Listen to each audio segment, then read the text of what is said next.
Long ago, an old farmer lived with his wife and their son, Peter. As years passed, the farmer became sick and soon passed away, leaving his wife and son alone. "Oh, my poor husband," the woman cried. "He was such a good man. How could this happen?" For many days, she wept. Peter tried to comfort her, but she could not stop crying. Then her sadness turned to worrying.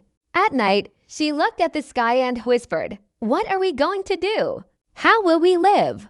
After some weeks, she became strong again and made plans. Her husband had left $200. When almost all their food was gone, she gave Peter $100 and said, "Go to town, my son. Buy salt, flour, and bread. I hope this will last until spring." Peter walked to town. As he passed the butcher shop, he saw a crowd. The butcher had tied an old dog to a tree and was beating it. "Butcher, why are you hurting this poor dog?" Peter shouted. "He ate my best meat this morning," the butcher said. "He was only hungry," said Peter. "Let me buy him." "I'll give you $100. The butcher laughed. "You must be crazy, but fine, take him." Peter untied the dog and said softly, "I'll call you Leo. You'll live safely with my mother and me." The dog licked his face with joy. When Peter came home, his mother was very angry. "You spent all our money on a dog. We have nothing left," she shouted. "This cake is our last food."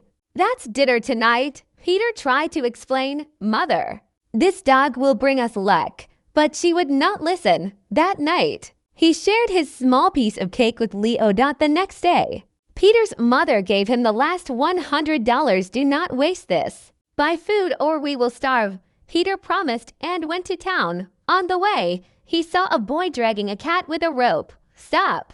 Peter cried.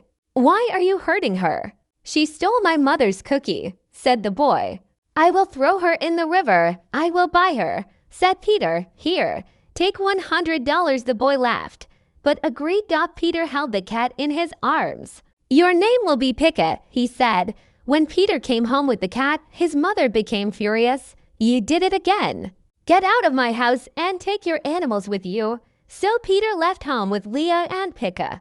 They walked for days until they reached a village. There they met a priest. "Hello, young man," said the priest. "Do you need work?" "Yes," said Peter. "Work for me 3 years. You will get food and shelter, and when it ends, you will be paid well." Peter worked hard for 3 years. When the time ended, the priest said, "You may choose your reward: gold, silver, or this bag of sand." Peter thought, if he offers sand, it must mean something. "I will take the sand," he said. The priest smiled and gave it to him. The bag was heavy, but Peter carried it with Leo and Pika. After days of walking, they came to a dark forest.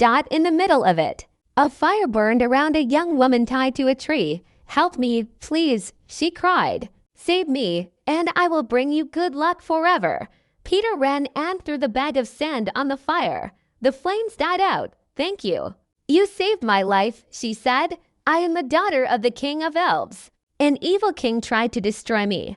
She gave Peter a golden ring. "This is a magic ring.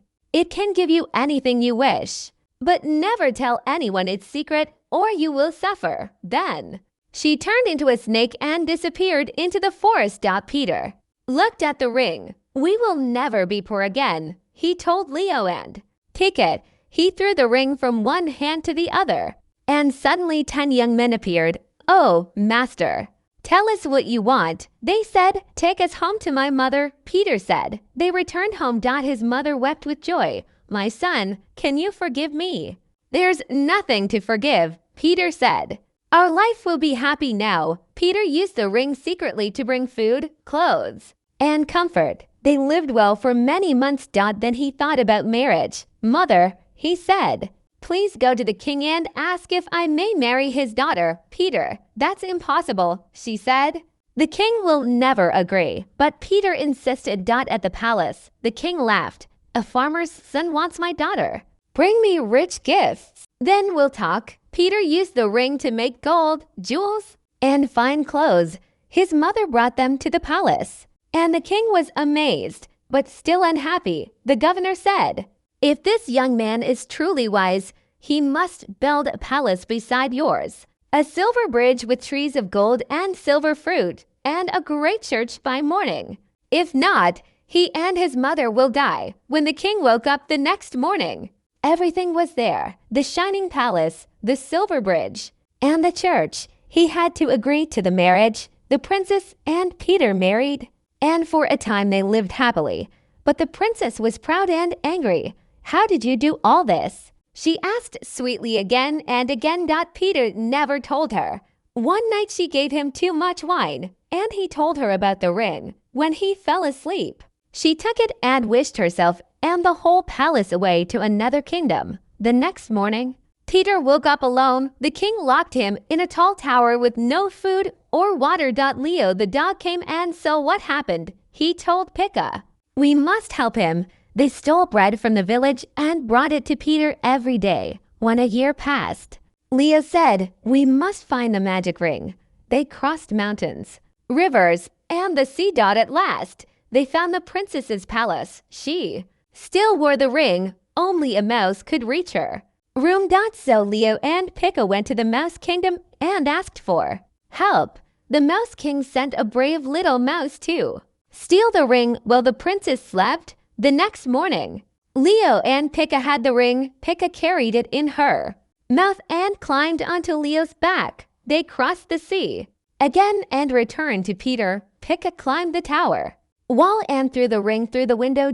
Peter caught it, threw it from one hand to the other, and the 10 young men appeared. He ordered food and music. Soon, everyone in the village heard the music, even the king. When the king saw that Peter was alive, he forgave him and listened to the whole story. Peter said kindly, "Please don't punish your daughter." The king was touched and let her live. That night, Peter used the ring to bring back the palace, the bridge, and the church. In the morning, the king saw them shining again and was full of joy. The princess finally understood Peter's goodness and grew to love him. Peter's mother came to live with them in the grand palace. She often said, "My son's kindness brought us everything." They lived happily together ever after. And Leo and Pika stayed by Peter's side all their days.